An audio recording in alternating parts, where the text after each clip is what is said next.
back, y'all. This week we've got UFC Fight Night Mexico City. But before we get into that, we're going to have a look at last week's results. We started off the weekend with Fight Night London.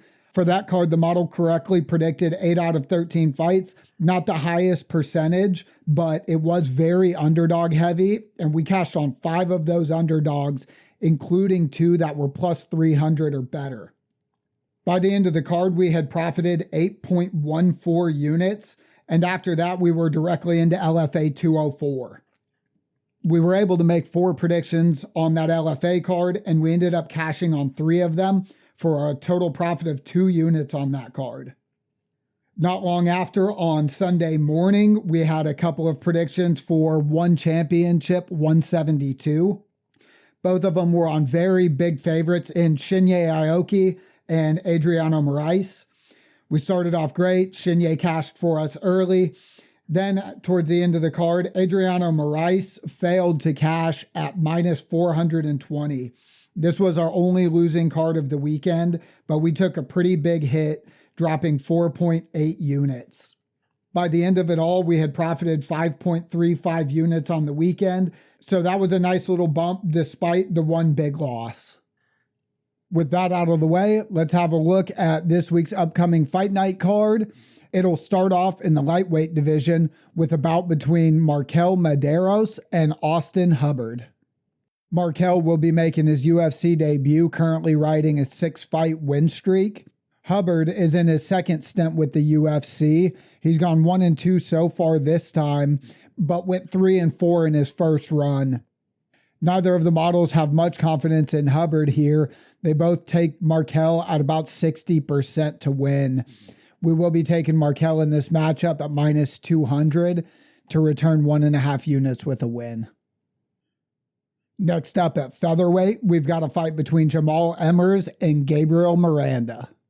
Gabriel has only had 3 fights in the UFC so far and has suffered TKO losses in 2 of those. Emmers has been in the UFC for 7 fights now and has perfectly bounced back and forth between wins and losses, taking a loss in his last fight. The books and both versions of the models think that Emmers will again bounce back with a win, keeping his perfectly balanced record going. He's minus 350 at the books. Both versions of the model are pushing 60% on him, so we will be taking him for enough to return 1.5 units with a win. Back at lightweight for our third matchup, we'll see Rafa Garcia take on Vince Pichel. Vince Pichel is a replacement fighter in this matchup, but it isn't super short notice, seems to be about a month.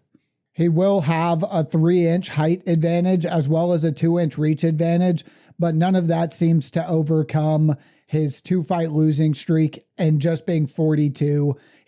He's 12 years older than Garcia, who's a minus 500 favorite at the books. V1 sees Rafa barely edging it out, but V2 is very convinced in his ability to win this fight.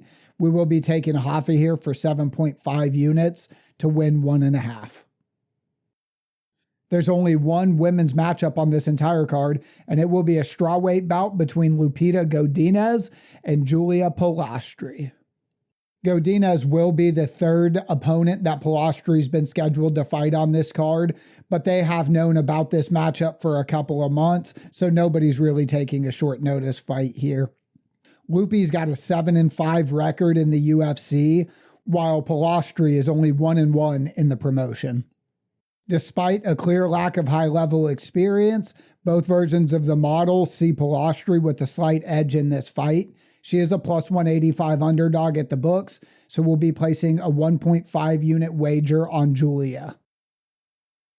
Back at featherweight for the next fight between 2 guys making very quick turnarounds. Melquizael Costa coming back just a month after a first-round submission over Andre Fili, while Rodriguez has only been away for 2 months after winning a decision in January. At a glance, Costa seems to be the more experienced fighter, but Rodriguez does have more UFC fights and more fights against major promotions in general. He's a minus 141 favorite at the books, and although V1 very slightly disagrees, V2 is very high on Christian in this fight. Because the two models don't agree, we will only be betting 1.41 units on Rodriguez to return 1 unit with a win. The heaviest division we'll see all night will be middleweight, and our first fight there is between Jose Medina and the UFC newcomer Atiba Gauthier. Atiba may be new to the UFC, but he will be coming in 4 inches taller with a 5.5-inch reach advantage.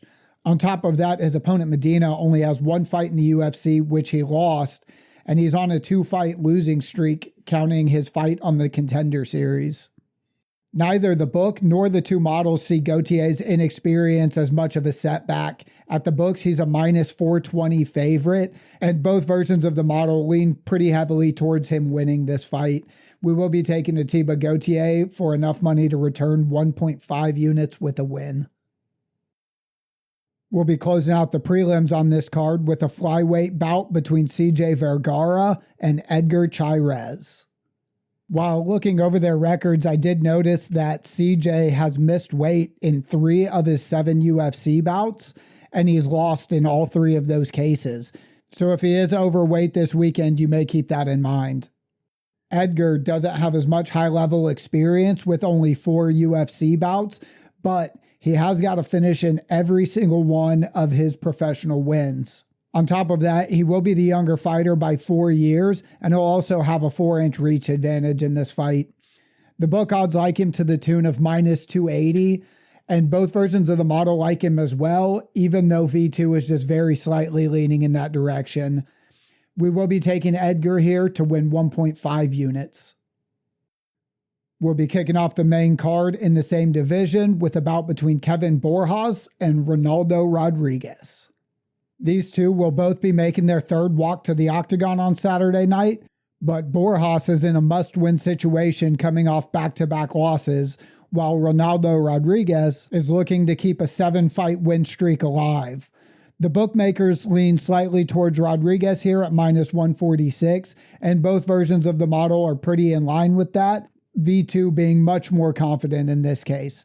We'll be betting on the small favorite Rodriguez here for enough to return 1.5 units.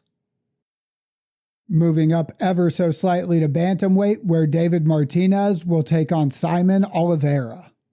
Martinez is making his UFC debut, riding a 7-fight win streak. He will have a small advantage in both height and reach. At a glance, Oliveira doesn't seem to have much going for him. He hasn't fought in nearly 800 days, and that's coming off of a 2-fight skid. But he is much more experienced, and sometimes that experience is all that it takes to pull off a big upset win. Unfortunately for Simon, both versions of the model think that Martinez is going to take this one home, with V2 being very strong at 80% win probability. We'll be taking David Martinez here for 6 units to return 1.5 with a win. Another bantamweight bout is up next. This one between Vince Morales and Raul Rosas Jr. Morales returned to the UFC in September of last year and has already lost 2 decisions since then. He's making a 42-day turnaround since his last loss. Raul Rosas Jr. is still very young at 20. The books like him to the tune of 350, and both versions of the model are extremely strong on him. Again, the experience could play a factor in this fight against Vince, but I like the Raul bet here. We'll be placing enough to return 1.5. The feature bout on this card is a middleweight matchup between Joe Pyfer and Kelvin Gastelum. I'm super excited for this one. I think it's likely to be an absolute banger. Joe's earned himself 3 performance bonuses across just 5 UFC fights, and Gastelum has 7 throughout his career with the UFC. On paper, it would seem that Joe has every advantage here. He's got the height, he's got the reach, his record looks better in general, higher finish rate, but Kelvin Gastelum's been fighting the top of the division. He's been on a bad run lately, but it's been against the very best in the world. The books and the model both see Joe winning this one pretty handily. We will be placing the appropriate bet to return 1.5 on Joe, but Kelvin's a very resilient, very good fighter, and it wouldn't surprise me a whole lot if he earned the upset here. Our co-main event is a lightweight bout that also has a very high potential to be fight of the night between Manuel Torres and Drew Dober. Torres is the younger fighter in this matchup by 7 years. He'll also be 2 inches taller and have a 3-inch reach advantage. He'll be looking to bounce back from a first-round KO loss that he suffered back in September. Drew Dober will be the much more experienced fighter in this matchup, having 6 times as many UFC walks under his belt. He'll also be looking to get back in the win column after suffering back-to-back losses in his last 2 fights. Neither of the models have much confidence in him doing so. They're both taking Manuel Torres by 60+%.